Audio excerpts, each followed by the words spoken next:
6 jours, c'est exactement le nombre de jours qui sont écoulés depuis le merge de l'Ethereum. Alors, si cela a été un exploit historique dans le domaine des crypto-monnaies, ceci n'a pas également laissé indifférents les hackers. Alors, eux qui veulent toujours montrer de quoi ils sont capables, aujourd'hui on va parler d'un hack géant qu'a subi le réseau Ethereum qui a fait perdre à la plateforme Wintermute près de 160 millions de dollars. Il faut également rappeler que Ethereum POW ou encore Ethereum Proof of Work a également subi il y a de cela quelques jours un hack de petite envergure. Alors on ne va pas s'attarder sur cela. Aujourd'hui on va parler donc du hack géant qui a fait perdre 160 millions de dollars à Wintermute. Alors plus de détails après le générique.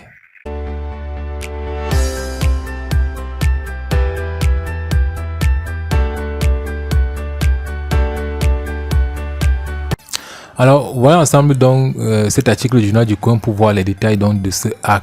Alors, la nouvelle vient de tomber. Wintermute, la plateforme de market making, a été la cible d'un hack d'envergure. Plusieurs dizaines de millions de dollars ont été dérobés.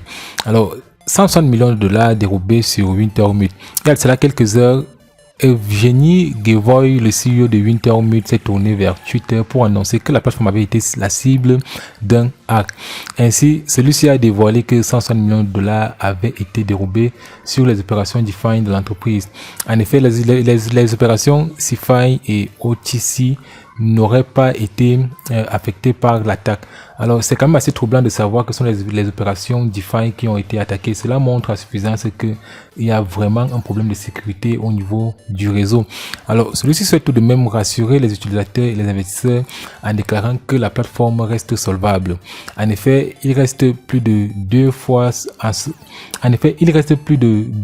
montant en fonds propres. De ce quoi, Eugène Gevoy a souhaité rassurer le reste de la communauté vis-à-vis d'un potentiel dump. Donc évidemment, lorsque les hackers vont donc effectuer les retraits donc des différents actifs qu'ils ont piratés, ces actifs-là vont donc perdre considérablement de valeur. C'est donc ce phénomène qu'on appelle le dump. Alors sur les 90 actifs qui ont été piratés, seuls 2 ont été pour des montants notionnel supérieur à 1 million de dollars. Il ne devrait donc pas y avoir des fondements majeurs. Alors pour finir, Gevoy a annoncé que Wintermute était prêt à traiter cette attaque comme une manœuvre de white hat. Alors les white hats, c'est quoi? Les white hats sont simplement des hackers, des hackers gentils, si on peut le dire ainsi.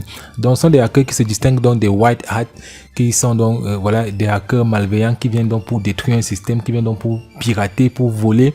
Les white hats, quant à eux, vont donc venir voilà, faire des tests. C'est plus généralement ce qu'on appelle des tests de pénétration.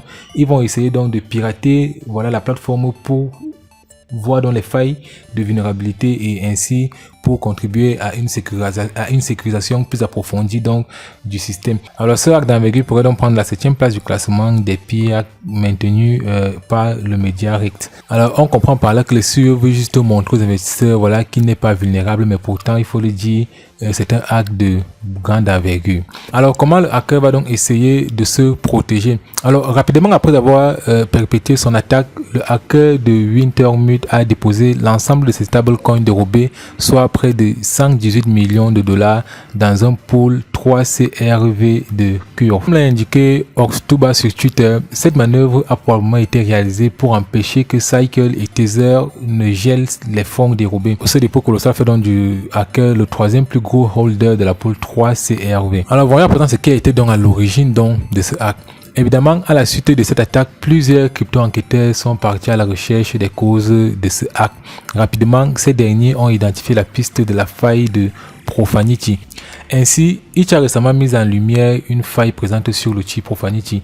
En pratique, Profanity est un outil qui permet de générer les adresses Ethereum personnalisables.